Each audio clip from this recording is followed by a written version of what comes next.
Welcome to the road to 1 million US dollars. Let's get right into the Bitcoin chart today. First of all, as you can see, we broke back down into this triangle pattern right here, as I warned about in my video 2 days ago when the RSI was in overbought territories. So as of right now, we are simply trading sideways in this triangle pattern right here. However, I do expect that we potentially break out to the upside or to the downside within the next couple days, because the Bitcoin halving is already in 8 days here. And in the case that we do break to the upside from this triangle pattern, well, the price target would roughly be 78.5K for Bitcoin. And in the case that we break to the downside from this triangle pattern, then the price target would be a rough 58.3K.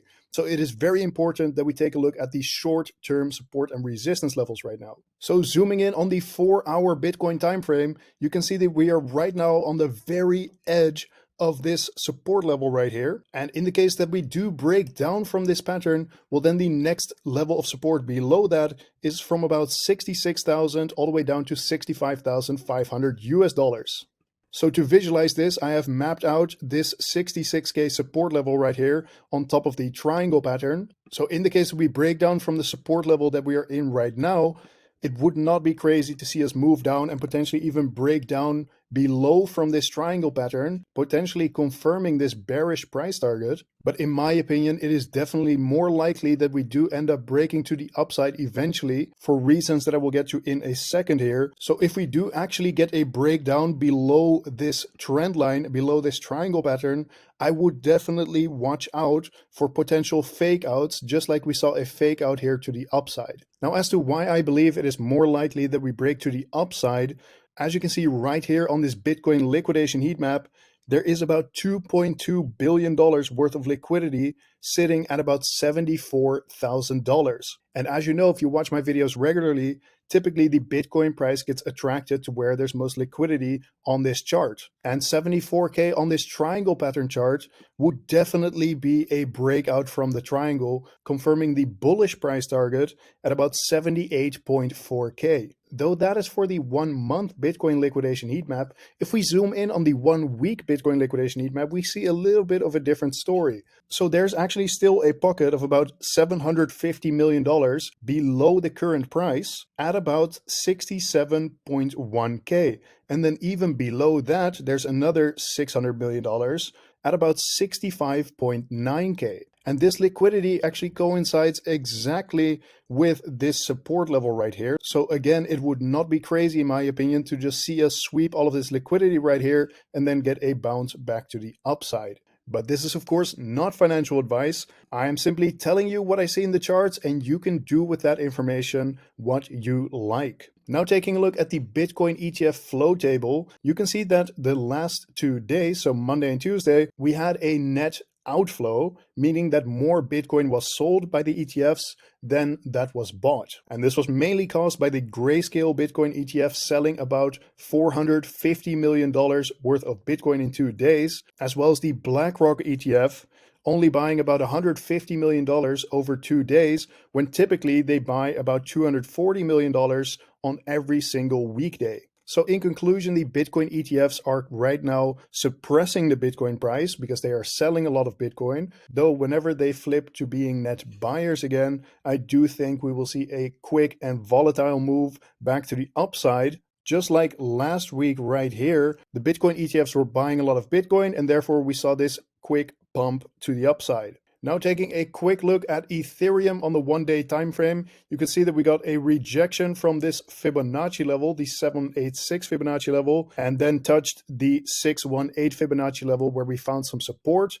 However, after getting a little bit of a bounce, it looks like we are now potentially returning back to this 618 Fibonacci level. So this is just a larger trend that you should keep an eye on. And zooming in on the 4-hour time frame for Ethereum, you can see that right now we are on the edge of this support level right here. And in the case that we lose it, well, then I do think we will be quickly heading down to this 618 Fibonacci level at about 33.30. However, in the case that we do just find some support right here and get a bounce, well, then the next level that we need to break is 36.50 right here. But then above that, there's another level of resistance from about 37.50 up to 3800. So these are just some levels that you need to keep in mind in the short term here. And of course, there are more support and resistance levels that you need to keep in mind. However, I don't want to waste your time with this because I don't think we'll be reaching them before I post my next video tomorrow. So if you want to stay up to date with the Bitcoin and Ethereum price action in the short term here, then do make sure to subscribe to my channel with notifications on so you get notified whenever I post a new video. Lastly, taking a look at Solana right here, we obviously got this big rejection from the 786 Fibonacci level and then quickly went down to the 618 Fibonacci level, which is exactly where we are right now in the short term. In fact, if you zoom in, you can see that we already wicked below it, but then found some support. So let's take a look at the short-term price action. Well, this 4-hour chart for Solana tells a very similar story. We are on the very edge of this support level, and in the case that we lose it, well, we might potentially get a little bit of support right here at 162, which we already wicked down to. So the support level has been accurate so far.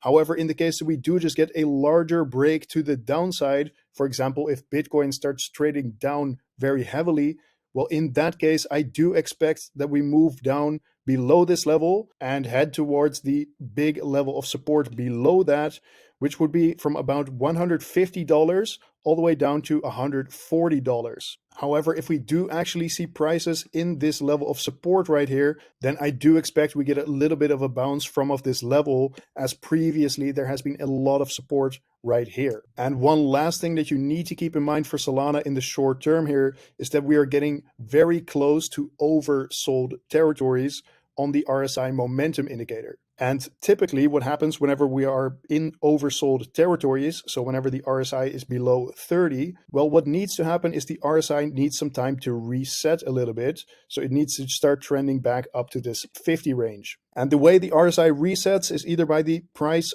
trading sideways, in which case it would trend towards the 50 level, or the price can see some bullish price action, in which case the RSI would start heading up a little more quickly. On the left side of your screen right now, you see a video about when to buy and sell crypto based off of support and resistance levels, as well as some other tips in there. I highly recommend to go check it out. Thank you for watching once again, and I'll see you tomorrow in the next one.